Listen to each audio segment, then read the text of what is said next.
In today's video, we're going to be learning about simple Java arithmetic. So basically, plus, minus, multiplication, division, and one thing that you might not have heard about, which is modulus, which is the percent sign. So without further ado, let's get started. So to get started, of course, we need some integers and we need some variables to store those integers in. So we have int x, and let's say x equals to 30, and then we have int y, and that equals to 10. And then we have int z, but we're not going to make that equal to anything. We're just going to declare it without assigning it. Let's get started. So first of all, we want to say z is equal to x plus y. And then we're going to print z to see what that is.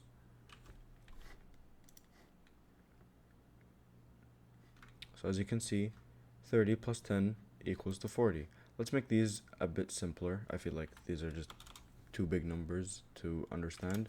Let's make this 10. Let's make this 2, for example. So if we run it again, we will probably get 12. That's right. Okay. So next, we're going to have z is equal to x minus y. And what would that be? That would be 8. There you go. We have 8.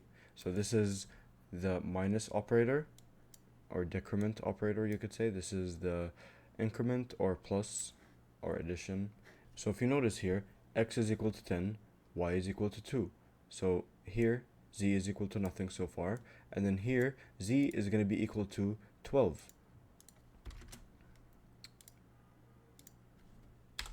Z is going to be equal to 12 here.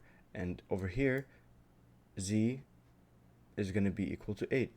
It should be that it is 12 minus 2, but here it is, this is basically ignored. So we might as well just comment it out and comment this one out as well, so we can move on to the next operator, which is multiplication.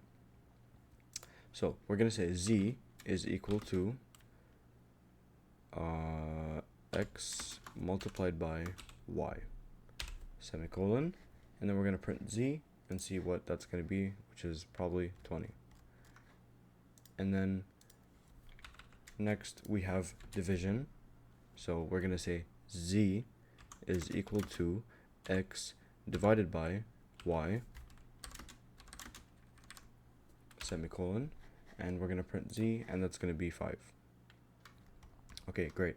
So the new operator is, or it's not really new, but it's kind of like not very known in basic math, but z equals to x modulus y. So this is basically just the remainder operator. How it works is x is going to be divided by y, and whatever the remainder is will be printed. So if we run it, we should get 0, because 10 divides by 2 evenly.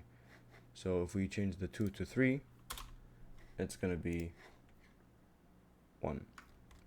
There's a remainder. Okay, so here we have the basic operators and operations methods. Here we can use something new called augmented assignment operators. So how it works is basically the same thing, it just makes it a bit more concise. So here we have these variables. We have x equals to 10, y equals to 3. What do we want to do here? We want to say x equals x plus y, but that's a bit too much. So if we say x equals to x plus y, that's a bit too long, right? There's a way you can make it more concise. So you can say x plus equals y, and it would work the same exact way. So let's try it. Let's print x here. It's going to be 13. Okay, so now let's say x plus equals y, and then print it again, and it should be 13. Okay, great. Now we can do the same thing.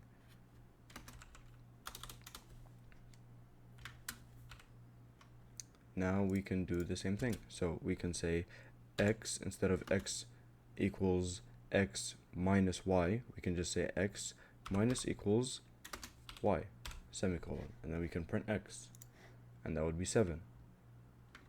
Great. Now we can do x times equals y, which should give us 30.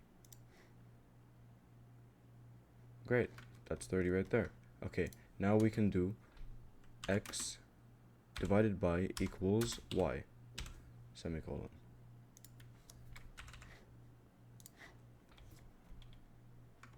And that gives us 3, because 10 divided by 3 is 3 remainder 1. Moving on, we have x modulus equals 3, or sorry, y, semicolon, and then we print it, and we should get 1, because it said 10 divided by 3 is 3 remainder 1.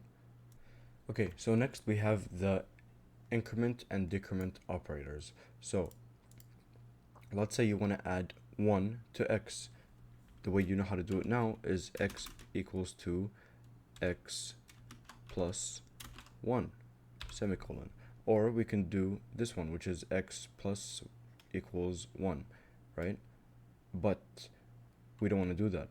What we want to do is a lot simpler, which is literally just x plus plus. What this is going to do is it's going to increment x by 1. So here if we print x, it should give us 11. Okay, great. That's 11 right there. So if we do x plus plus again, semicolon, it should give us 12.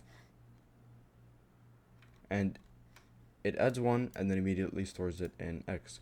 And then same thing with decrement. So if we say x minus minus, semicolon, it should give us 11. So it's going to add 1 and then add 1 again, and then it's going to minus 1. So that should be 11. Great. Okay, I just want to mention something. Here we have z divided by x, or equals to x divided by y. And then we print z. X is 10, y is 3, and z is just declared without assignment. What do we get here? We get 3. But is that really the correct answer? No, because there's a decimal and there are also, or a remainder. It's either one or the other, you know? You can deal with decimals or deal with remainders. So that's a problem. How do we fix that issue? We fix it by changing integer to double.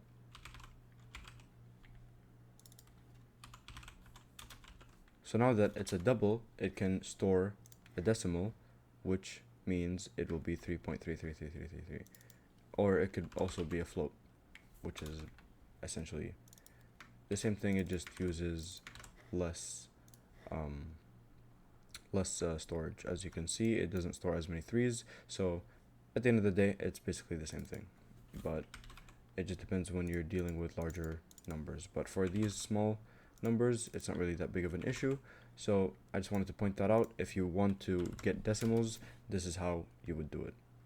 Next and finally, we have the order of operations, which is sometimes known as PEMDAS.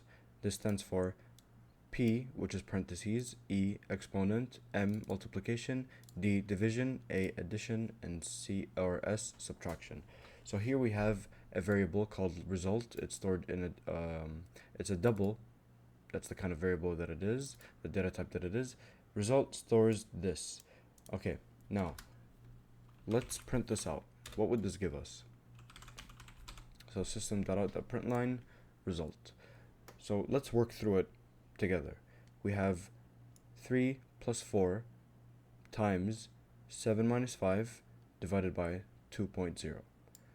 Now using the order of operations, we would start with parentheses. So we move from left to right and we look for parentheses. So here we have 7 minus 5, which is, right now the result should be 2. Okay, and then moving on, we have exponent. There are no exponents, so we move on to multiplication or division, whichever comes first. Here we have multiplication, that comes first from left to right. So 4 times, and this we said is 2, so 4 times 2, that should give us 8. So 4 times 2 is now 8. Okay, so again, we go from left to right. we have this right here, which is 8. We replace this by 8 now, divided by 2.0, which is going to be 4. Okay, now all of that plus 3. So the answer should be 7. So let's try it out. And there you go. So, or 7.0 because it's a double. But that's basically it. I hope you guys enjoyed today's video or learned something new. If you did, please like and subscribe, and I will see you guys in the next one. And as always, the full code will be down in the comments below.